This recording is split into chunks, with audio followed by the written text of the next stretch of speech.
Welcome to You Decide 2023, the race for Jacksonville Mayor. This is a special edition of Jacksonville's Morning News on 104.5 WOKV. Live from the Farrah and Farrah Performance Studio, here's Rich Jones and April Davis. A lot of weighty issues, and we have a lot of ground to cover, so there's no sense wasting any time. Welcome into the Farrah and Farrah Performance Studio. I'm Rich Jones alongside my colleague and friend April Davis. Stephen Ponson will be along with some of your questions as well. Donna Deegan, Daniel Davis are here in studio. You should know them by now, but I'm really interested in knowing, like, what's the one thing that give your elevator speech, Donna Deegan. Let's start with you. 30 seconds, something we don't know about Donna Deegan. Something you don't know about me? Yeah. Well, that's not an introduction. Something you don't know about me. Okay, I gave my dad a kidney when I was 18. How about that? Really? Well, That's the thing that a lot of people don't know about me. There you go. That's the ultimate gesture.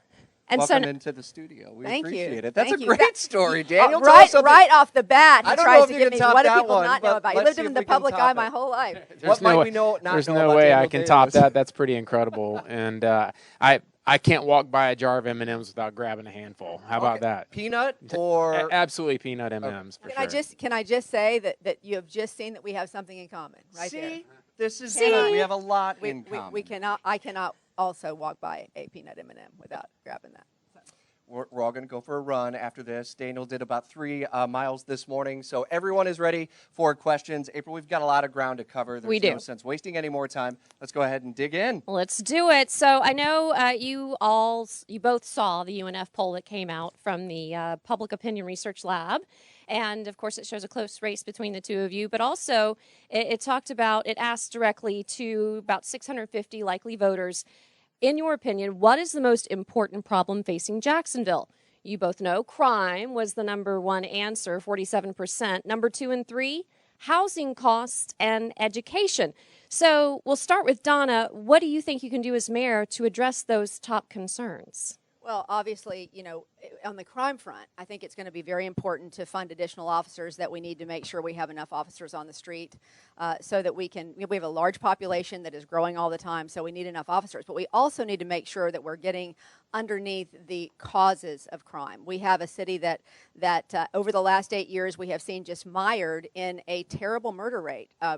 4 times per capita that of New York City. So we have to do more than just put more officers on the streets. We need to make sure that we're investing in intervention and prevention programs. We need to make sure in terms of education that we are investing in literacy programs, because what we know from research is that if a child does not have a literacy by 3rd grade, that very likely they're going to be involved in crime. In fact, 70% of people in our jails are people who have a literacy issue. So education is incredibly important. And of course, 47% of people said crime, 53% said other things like affordable housing. We've got a big affordable housing issue in this city, which is not the same thing as workforce housing, by the way. So we got to make sure that we're tackling those problems as well.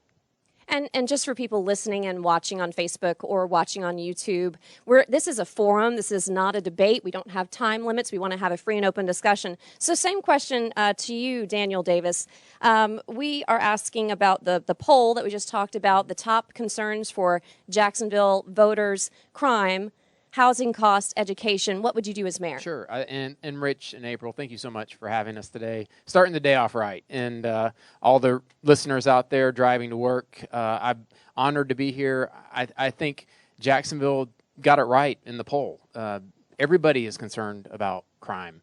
I've literally stood on thousands of front doors talking to citizens about what's most important to them. And crime comes out more than anything else. But we also know that there are real citizens that are struggling to make ends meet on a monthly basis. And we have to think about how we, as the city, can make sure their costs are lower. When I was on the Jacksonville City Council, I led the charge to bring about 100 new police officers to the streets and put them in the highest crime areas. But we also focused on prevention and intervention methods with the Jacksonville Journey, where we were able to bring the community into City Hall and talk to the city leaders about what they were seeing in the streets. But we also focused on bringing the city leaders out into the community, and crime went down.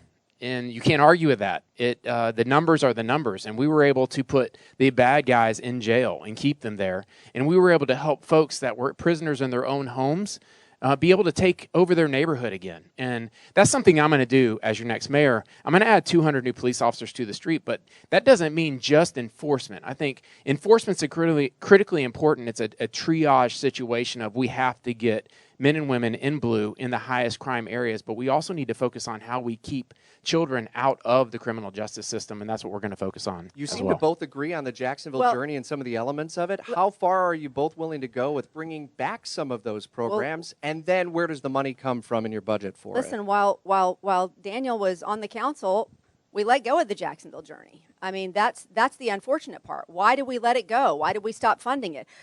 There has never been a more effective tool that we have had. I've had many conversations with former Sheriff Nat Glover about this, because he put in place the community policing component, which frankly is going to be in the hands of the sheriff's office. The sheriff is elected. He gets to decide what kind of policing that we do in the communities. My role as mayor will be largely economic levers and educational levers, but at the end of the day, that program was entirely effective. It was very effective, and we stopped funding it, and the same folks that are running his campaign are the folks that decided to move on from it. So I'm thrilled to bring it back, and we would pay for that the same way that we're going to pay for those extra police officers. How did it go away, Dan? We pay for it with our, I'm sorry, I just want to say we'll pay for it because Jacksonville is a growing city, and we'll pay for it with ad valorem money. Actually, that's not the case. I was not on the city council at that time. Mayor Alvin Brown dismantled the Jacksonville journey and defunded the police department.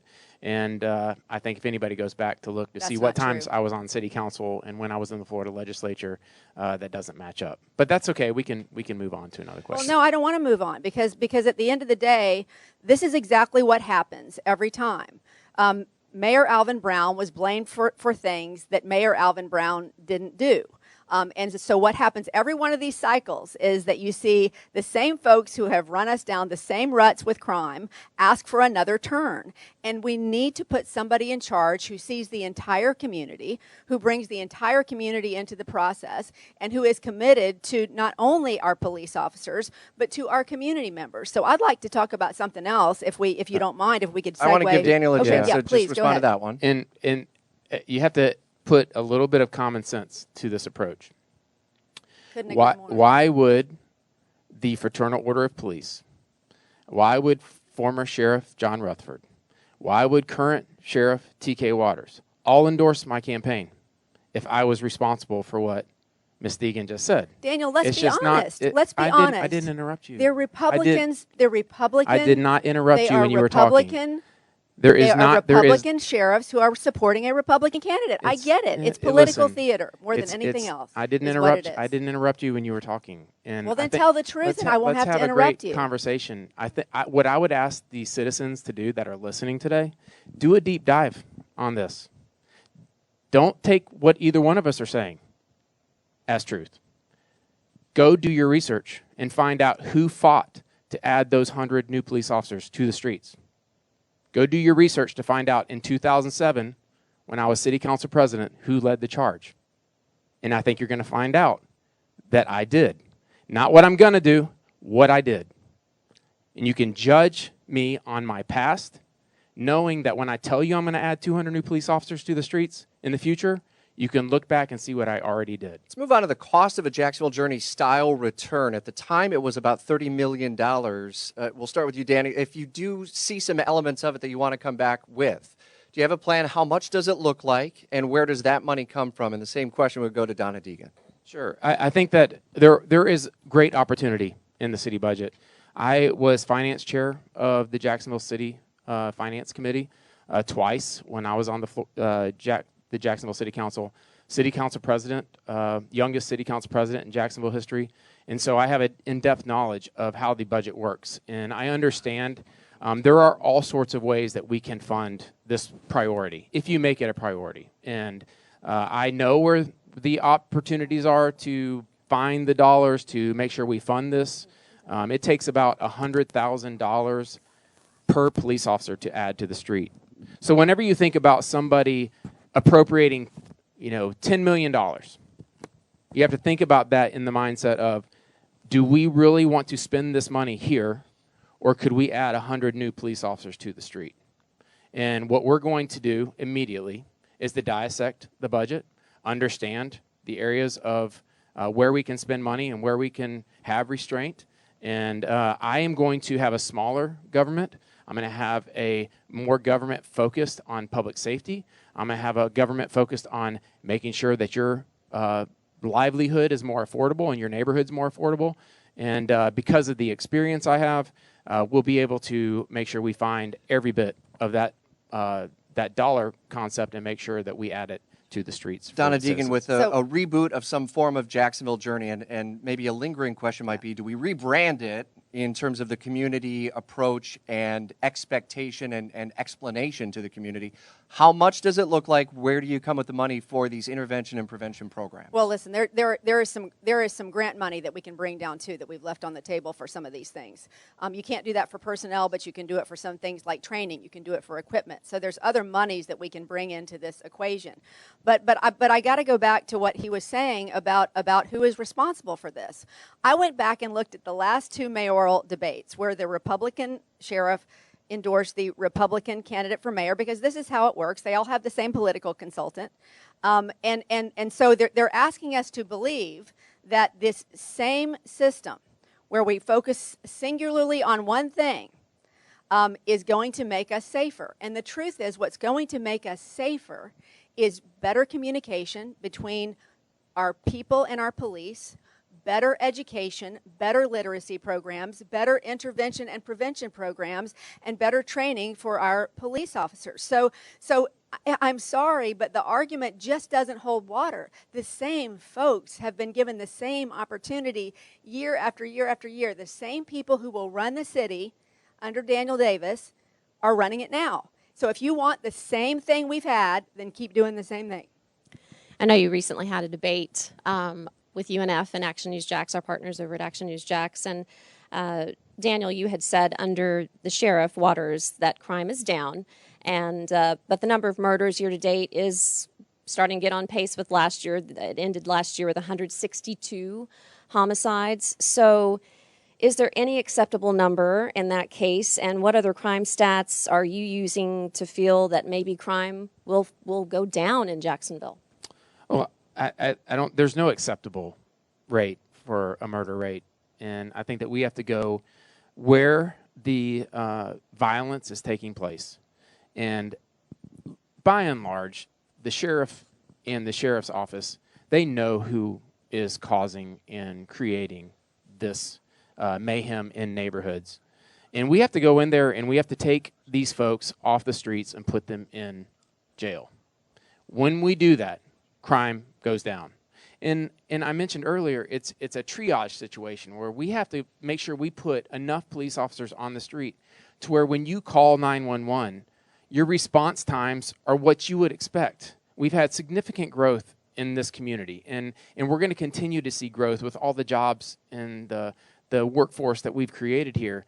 We have to keep pace with the amount of officers that we have on the streets, because it's not fair for people to call and not get a response in a timely manner. And so that's one of the most important things. And I have to tell you, too, I mentioned the other night, there are good, God-fearing people in these neighborhoods that are prisoners in their own homes because bullies are running the streets.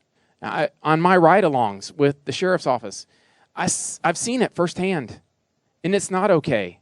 And I would tell you, out of the beach or in Mandarin or in other locations, it's generally a safe place to live. There is crime, but it's not anything like some of the pockets that we have in this community that we really have to focus on and make sure that we're adding new jobs to these communities, that we have the proper infrastructure to where if we bring a manufacturer in, they can at least flush the toilets at their new facility. And that's something as mayor I'm going to focus on. Not leaving any of the communities behind, making sure that everybody feels safe, but everybody has an opportunity for a job and to be able to put food on the table for their families. Well, he talks about not wanting to leave any of the neighborhoods behind, but the truth is, again, under this same leadership that we have had for the past 8 years, the same neighborhoods that have been promised and promised and promised sidewalks and drainage that works and streets and the infrastructure that does keep neighborhoods safe and makes them more resilient. They've been neglected over and over again. You want to know why a lot of folks don't turn out to vote? It's because they have not had a voice in their government. It's because the same people over and over again promise them, oh, this time is going to be different. I'm going to bring in your neighborhood this time. I'm going to make sure you have those economic opportunities. I'm going to make sure you have that drainage.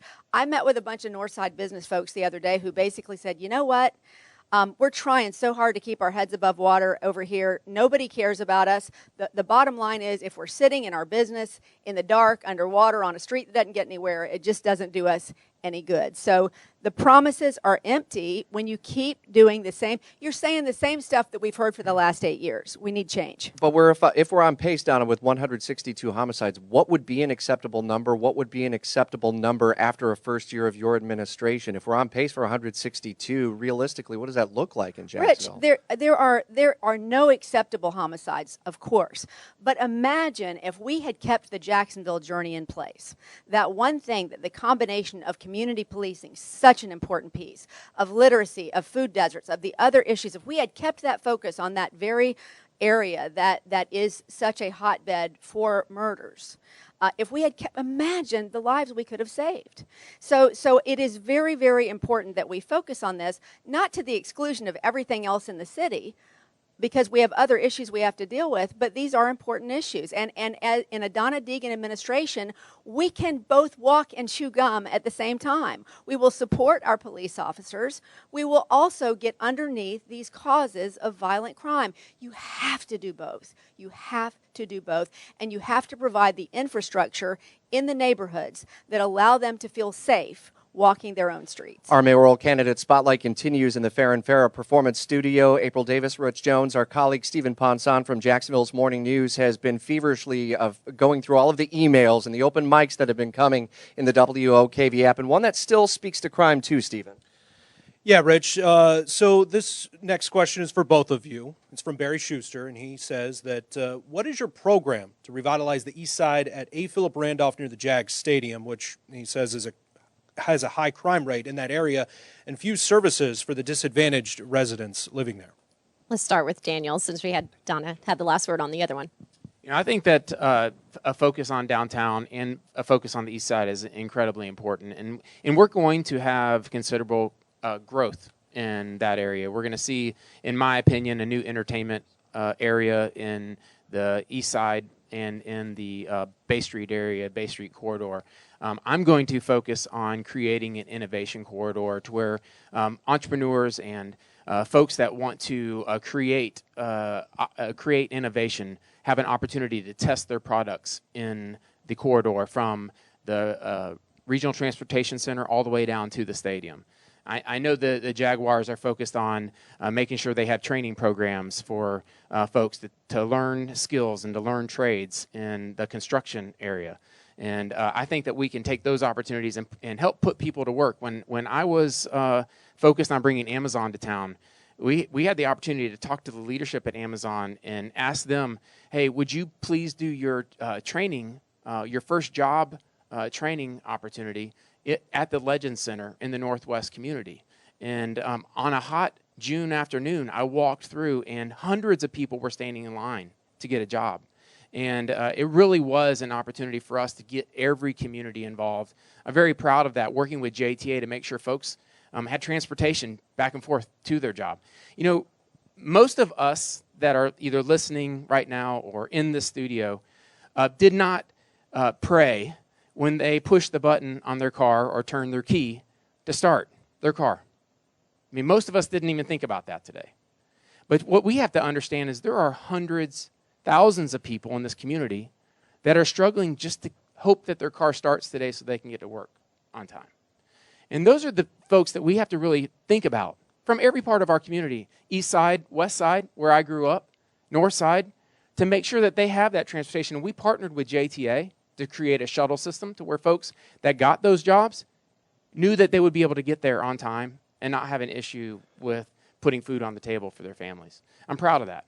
Donna Deegan, the question specifically about the east side, A. Philip Randolph, near the stadium, which is currently a high crime area, as Barry points out, few services to the disadvantaged residents. Do you have a specific plan for that area and that neighborhood under your administration? Yeah, look, one of the things that I have said repeatedly in this campaign is that I want to be the small business mayor. I want to be an engine for small business. And one of the things that we've heard repeatedly from folks over there is the city doesn't even take the time to catalog the businesses in our area. They don't connect us with the same opportunities that the folks in Mandarin or the folks in San Marco get connected to, because they have these community organizations that are so robust. At the end of the day, they deserve to be connected to the same incubator programs, to the same facade grants, to the same types of things that other neighborhoods receive. And that happens when you have an empowered neighborhood that is cataloged in such a way that empowerment happens. But we have to remove the barriers to small business in our city. Our permitting process is a disaster. I've talked to small business people not only on the east side but all over the city who are so frustrated that sometimes it can take them 1, 2, 3 years to even get through the permitting process to begin their business. So I want to remove some of those barriers, and I want Jacksonville to be an engine for small business. But I want the folks in those neighborhoods specifically to know that I see their children as the next CEOs, the next entrepreneurs, even the next Fortune 500 companies, not a problem to be solved. And that is the way our city very often has treated those neighborhoods, a problem to be solved. I'm grateful for places like people like Lyft who are doing work in that region. I'm so happy that Shad Khan has decided to invest some on the east side. That's all great stuff. That needs to continue, but those folks deserve the same sort of attention as folks in other parts of our city deserve. We have a lot more ground to cover about neighborhoods and about downtown investment as well, as our conversation continues with mayoral candidates Daniel Davis, Donna Deegan in the Fair and Farrah Performance Studio. We'll pause for a moment here on 104.5 WOKV. Back to more of You Decide 2023, the race for Jacksonville Mayor. Our special edition of Jacksonville's morning news continues on 104.5 WOKV. Let's return to the Farrah and Farrah Performance Studio. Here's Rich Jones and April Davis. Welcome back to the You Decide 2023 Mayoral Forum here on 104.5 WOKV. I'm April Davis alongside Rich Jones, and we're having a conversation, a forum, not a debate here with the two candidates who will go to a runoff May 16th, Daniel Davis and Donna Deegan. And we have another viewer question we wanted to throw your way. Yeah, that'll come in as we want to just make sure that we remind both of you and everyone out in the community, early voting in person begins on Monday, May 1st, 6 days from today. Turnout overall with mail-in ballots that have been returned to the Duval County Supervisor of Elections as of early this morning when I looked at about 4%. There are over 650,000 registered voters in Duval County. The last contested mayoral general election in May in 2015 saw turnout at about 37%. For both candidates, here's your opportunity, and over the next 40-plus minutes, hopefully, an opportunity to bring someone off the sidelines to get involved in the process, no matter who you support. Stephen Ponson has been intercepting a lot of the questions that have come in via email and also open mic. Stephen, what do we got? This next question comes in from J.S. Totman, who emailed that we desperately need a new Matthews Bridge, which goes all the way to Union and State Street into downtown from the Arlington area, as you know. So what is your plan to address this? And I'll just pick, this is random, audience, this is random. If you're listening, you're watching on Facebook, or you're watching on YouTube on WOKV's page, let's start with Donna Deegan. Well, listen, we desperately need a whole lot of infrastructure in this city. You know, we talk about this a lot, but we have a city that is blessed by being on the river, on the ocean, on a number of creeks that are large enough to be called rivers in some areas. And yet, for so many years, we have kicked the can down the road on the infrastructure that we desperately need. The Matthews Bridge is in desperate need, but it's not the only one. We have bridges all over this city that are literally falling into the water, and we have to make sure. I remember before we actually fixed the Fuller Warren Bridge, the pilings didn't even hit the riverbed anymore. I mean, we've got to be more intentional, especially given what we are seeing coming with our rising seas, and the extreme heat and all those things that we're going to have to be dealing with climate. It's going to be a priority for my administration. In fact, I have a 3-pillared plan to move us forward in this city, and the number one pillar in that plan is infrastructure. So I've spoken about this before, but one of the things that we have done, we decided about 20 years ago, and I don't really know why, to stop going after federal funds and state funds to fund a lot of these things. Right now, there's a great deal of infrastructure money that is available to bring down to deal with issues like the Matthews Bridge. Great deal of money that we could be going after, and so often we just don't, either because we don't have a strategic plan that is robust enough to justify that, or because we simply have a mentality that we don't want to go get those tax dollars back.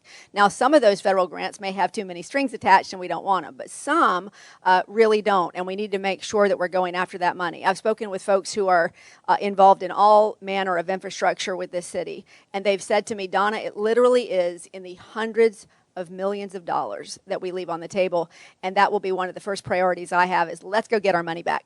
Daniel Davis, can you see a change, a need for infrastructure improvements around the Matthews Bridge specifically?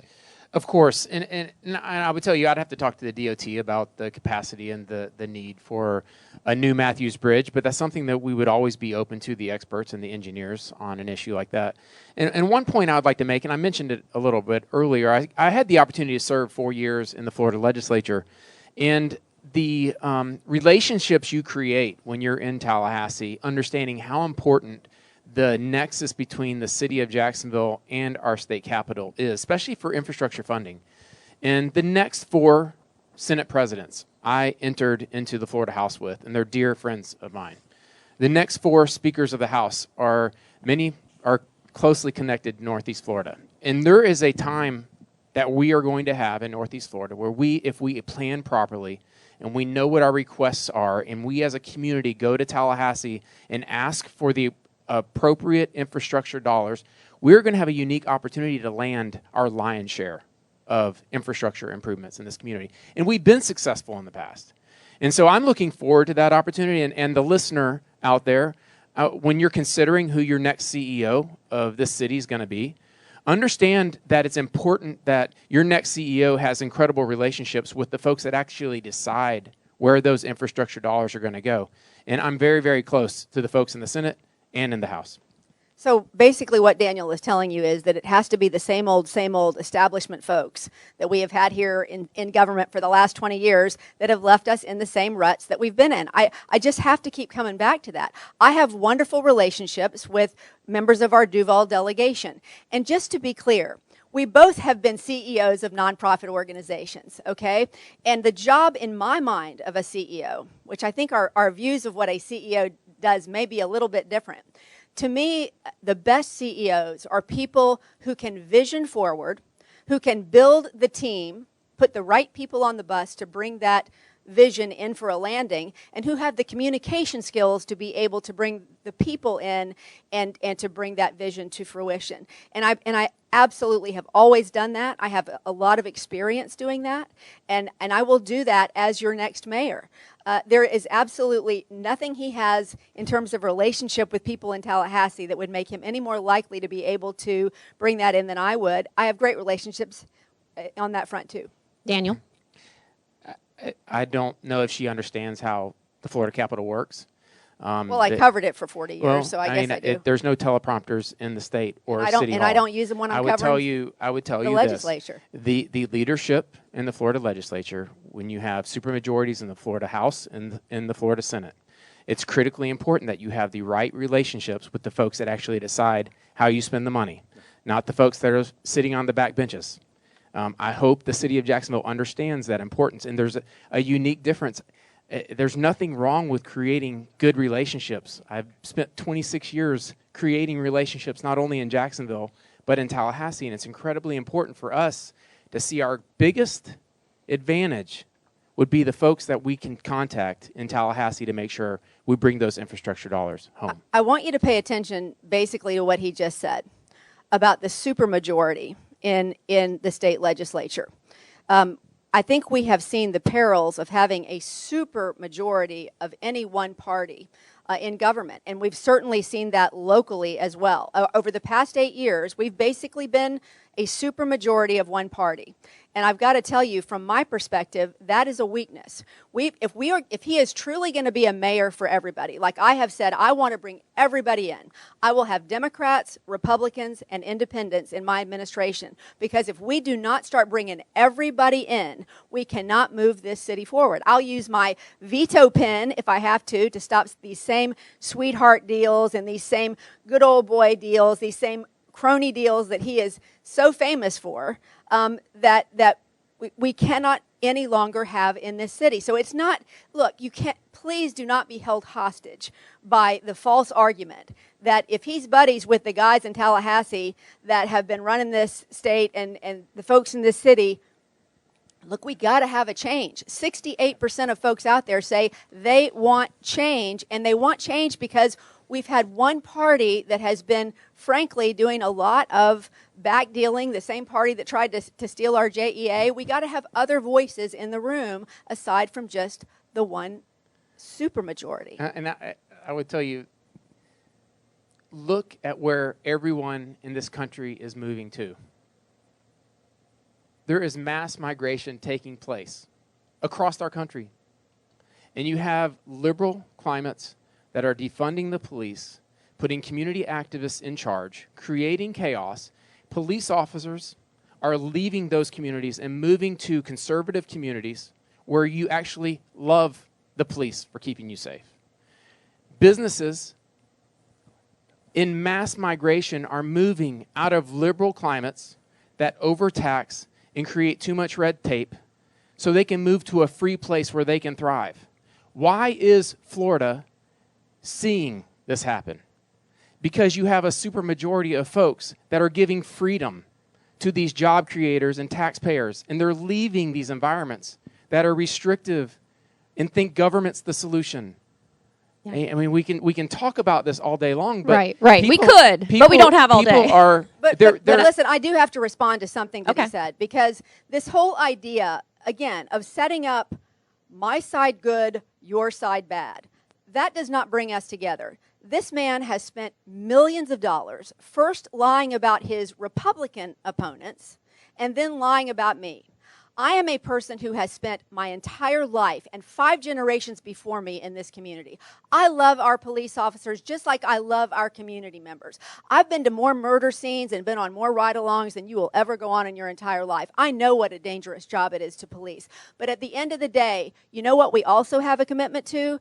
To accountability to our community. Anybody who gets taxpayer dollars in this city should be held accountable. And for him to go on television and say things about me that are not true, like the fact that just because I have said we should have a look at a citizen review board, there are 11 cities in this state that have citizen review boards. And you know what? Let me finish this. In 2017, the state Supreme Court said you cannot have a citizen review board that has any sort of authority over police. Yet he continues to run an ad lying, saying that I am trying to take charge of the police. No, I'm not. I'm simply trying to give our citizens a voice. And in the communities where that has happened, there has been a 15% reduction in arrests of black citizens, and there has been an increased trust with police. What we're trying to do here is have a safer community. So stop with the stale rhetoric and the talking points and the lies and tell people the truth. Your way hasn't worked. Stop trying to scare people into submission, Daniel. Let's try to bring some unity to this community and stop telling people that one side is good and one side is bad. So all I would tell you is they're your words. They're your words. You're the one that's running the ads. Can you just take responsibility for the ads you're running? You say that you want to hold the police officers accountable. I want to hold everybody accountable. I'm not interrupting you when you're talking. Okay, go ahead. You say you want to keep police officers accountable. As mayor, I want the citizens to know I'm holding the criminals accountable. And I'm going to give the support to our men and women in blue who put their lives on the line every day. So that's the distinct difference. I'm not lying about anything. They're your words on TV. saying you want to hold the police accountable. We still have a lot of ground to cover. But it's not that. This is such an important point, Rich, because he's making this the centerpiece of his campaign, as every candidate before him on that side of the aisle has done. And it hasn't made us safer. I have talked with so many police officers who have said this rhetoric he's putting out there doesn't make us safer. Let's talk about things that can make us safer and stop with the hyperbole and the political theater. That's all I'm saying. We do have a lot more ground to cover. We still actually have time, which is why we dedicated an entire hour to this forum in the Farrah and Farrah Performance Studio. I want to thank April Davis, Stephen Ponson, you for listening and your attention on YouTube and Facebook, Donna Deegan and Daniel Davis. Stand by as we dive deeper into issues around neighborhoods and infrastructure and even the future of a Jaguar Stadium in downtown Jacksonville. As our coverage of You Decide 2023 continues, early voting begins Monday, May 1st. Election Day in Duval County is May 16th. WOKV News Time, 8:41. Back to more of You Decide 2023, the race for Jacksonville Mayor. Our special edition of Jacksonville's morning news continues on 104.5 WOKV. Let's return to the Farrah and Farrah Performance Studio. Here's Rich Jones and April Davis. We do appreciate your time and attention throughout any platform that you're listening, watching, and I was just mentioning to our candidates, Donna Deegan and Daniel Davis, in the break, 104.5 WOKV is the one resource for all of this information on the election with our voter guide at WOKV.com. But April, Cox Media Group is 8 radio stations and 2 TV stations here in Northeast Florida, CBS 47 and Fox 30 Action News Jack. So we're trying to, and that's why we wanted to bring both candidates in for a forum to cover as much ground as we can on the issues that matter most in Northeast Florida and specifically in the city of Jacksonville. That's right. We got you covered here with with every demographic listening. So we're excited to have both candidates here. The runoff will be May 16th. So we want to give them one last chance to be together and have a conversation before you head to the polls. So let's get started with some discussion about the Jaguars. Go Jags! They had a great season, but of course we want them to stay here. So we want to talk about a stadium lease. And so, Daniel, you said in last week's debate with UNF and Action News Jax that the process would be public and transparent. Do you plan to hold public meetings, have community representatives in those negotiations? And if you push for transparency, would you be open to news coverage? Absolutely. I think that that's incredibly important, and I think that we have to make sure that we have a transparent conversation about what are the next steps with the stadium. One good thing about the stadium is we've had engineers look at the bones and the infrastructure of the stadium, and we have seen that the stadium's bones are good. So we wouldn't have to tear down the entire facility. We could renovate, and it would save about $600 million. My estimates in the conversations that I've had as we go into this conversation. And I think it's critically important that the citizens understand everything about it. Man, this last year was incredibly fun to cheer the Jags on. I mean, I think Don and I agree. We love the Jags. I mean, that's super important, and it's important for Jacksonville. We're one of 32 cities that have an NFL team, and that's incredible. And we have to do everything we can to make sure that we come up with a long-term lease to move the Jaguars here for the long term and just discontinue the conversation about the Jags possibly moving. But what I would say as well is we have to make sure that when we're negotiating this long-term deal, that we negotiate on behalf of the citizens, and that's what I'm going to do. And I've said that time and time again, that when I go into the negotiation table, I'm going to make sure we have a fair and transparent long-term deal with the Jags. It's going to be open conversation with the community, and it's going to be something that the citizens can be a part of and can participate in. And then the other thing I would tell you is everybody has to have skin in the game on this issue. We can't give away the store. And there's a point where you say, listen, this is a no deal for the citizens of Jacksonville. I don't think we're going to get there, but we have to have that open conversation, and I look forward to that process. Donna, before the March 1st election, you had told us on the same stage in the Farrah and Farrah Performance Studio, cha-ching, that you wouldn't negotiate a lease extension here. You also said that on stage last week of the Action News Jax debate. You got to have a percentage that's kind of like a red line for what taxpayers should expect to fund. While maybe not putting a dollar, is there a percentage? And I want to follow up with Daniel on that point as well. What's the percentage that taxpayers should expect to pay for stadium upgrades? You have to have some red line. Look, Rich, I'm going to say the same thing to you that I said then, and I'm sorry that that's not an acceptable answer to you, but I think it's important that you don't start negotiating these deals in front of these deals. I think that what's going to be very important, and I said this at the debate the other night. We need to make sure that we are bringing in the best negotiators who are used to negotiating with the NFL on deals of this type.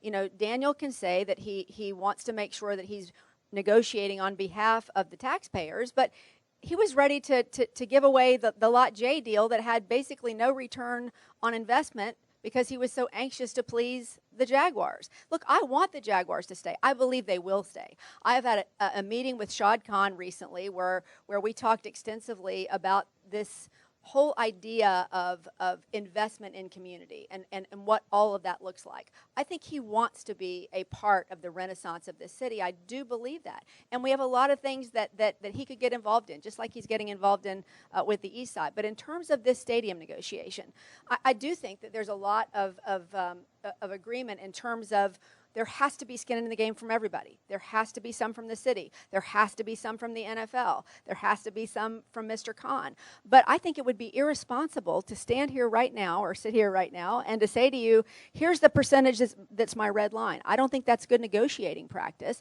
And I'll make sure we put the best negotiators in the room to make sure that we get the best deal for the citizens of Jacksonville. What we have seen over the past 8 years is a willingness to open the wallet and say, take whatever you want. And the truth is, I'm going to say it again because people need to know, the very same people that are leading Lenny Curry's administration are leading his administration. So if you feel like this administration has been your voice, if you feel like it's working for you, he's your guy. Daniel, is there a number, is there a percentage that you're willing to say, commit to right now that this would be too far for taxpayers? You don't show your hand before you step up to negotiate. That we're not doing that. There is a point where you say, no, this is a no deal. That's something that we as a community have to come to grips with. And I would tell you this, I'm not going to bring in negotiators from outside of Jacksonville to negotiate. You are hiring me to be your next CEO. I am going to negotiate on your behalf. And if you look at some of these deals across the country, that I don't know what negotiators that Donna's talking about, but they're not great deals for the community. I'm going to focus on representing the taxpayers when I step up to the negotiation table, and I'm not going to say up front what I'm willing to do or what I'm willing to provide, because that's a bad negotiation tactic, and I'm not going to walk down that road. Okay, we're going to try to get this in before we have to wrap up here, and we'll have you have one final comment. But we want to talk about pensions, because Police and Fire Pension Fund actually topped $2.6 billion in October of 22, according to a draft analysis, and then pension debt jumped by more than $280 million, requiring the city to pay $171 million in the next budget. So where will you find money without raising taxes to pay for this? We'll start with Donna. So you're asking me about, I'm sorry, I'm confused about the question. Are you asking about whether we're going to go back to a pension? Is that what you're asking about? Well, they new police and firefighters have a 401k style program. Right. So, yes, what would be the pension plan for? Okay, so yes. Look, we got ourselves into this mess because we failed to invest in our pension. And that was, again, during the years that Daniel was on the city council. We failed to invest in the pension that we had. So what happened was when you fail to plan, you plan to fail, right? And so we come with this deal that, because we desperately needed infrastructure. Look, we got to invest in infrastructure. Let's create this new plan. So, bottom line is, I don't believe long term it's going to be the answer for our city. I think if we want to retain the best talent for police and fire, and look, job number one for a mayor is the health and safety of the city. So what's going to happen if we continue down this path that we really, again, we created for ourselves with the same folks that are going to lead his organization. If we continue down that same path, we're going to lose police officers. We're going to lose firefighters because the retention will be a problem. So the question you asked is, how are we going to pay for it? So one of the things that we may have to look at is do we just create a situation where we put people in the FRS system, the Florida retirement system, going forward? The deal that we created before was with a certain number of police officers, right? We might have to look at doing it that way. But at some point, you can't kick the can down the road on this forever. There's going to be some pain involved. But I do think at the end of the day, we're going to have to go back, or at least look seriously at going back to a defined benefit. I don't have a timetable on that, but I think it's something we're going to have to look at if we want to retain the best and the brightest. And Daniel, would you consider rolling them into the Florida retirement system? I love how you know who I'm going to hire in the mayor's office. Well, they're all with you, dude. It's really, really interesting. And I would tell you this: when I was on the city council, the economy was it was tanking, and Jacksonville was ground zero for the economic collapse. And I'm proud of the fact that we were able to bridge hundreds of millions of dollars during that time to make sure the unfunded liability of the city's pension, that our men and women in blue and our firefighters always had the dollars that they were promised.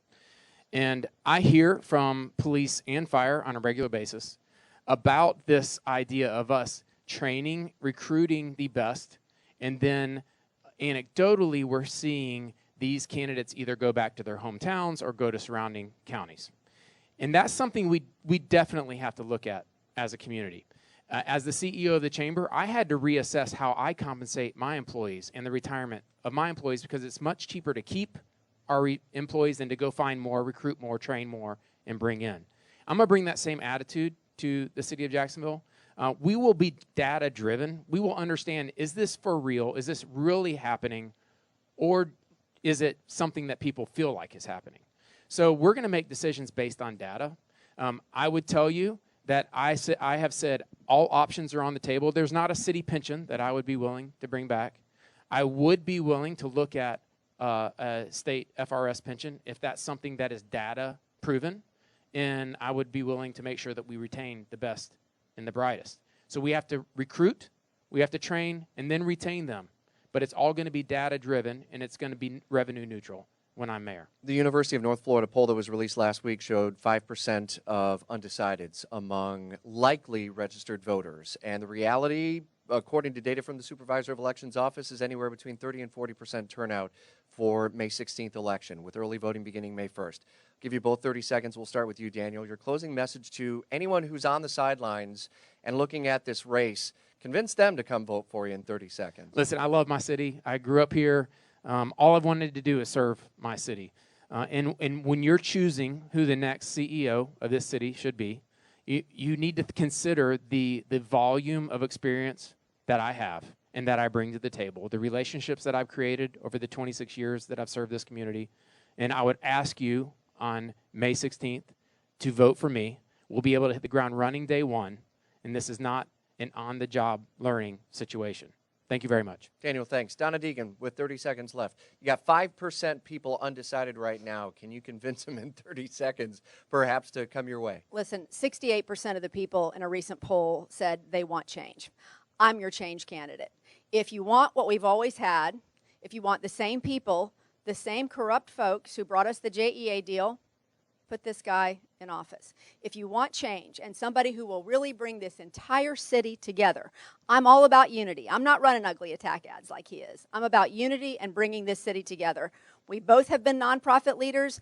I am happy that my focus has been on the people of this city, and it will continue to be on the people of this city when I'm the mayor and I ask for your vote. Wherever you're listening or watching, you have a choice to make, but it's your choice to make. And if you're one of the 650,000 registered voters, you got to get off your duff and do it. And time is running out. May 1st, early voting. May 16th, the election. Yeah, we want to say thank you, Donna Deegan. Thank you, Daniel Davis, for joining us. And don't forget to vote. The runoff is coming up on May 16th. Thank you for listening to 104.5 WOKV to this You Decide 2023 Mayoral Forum.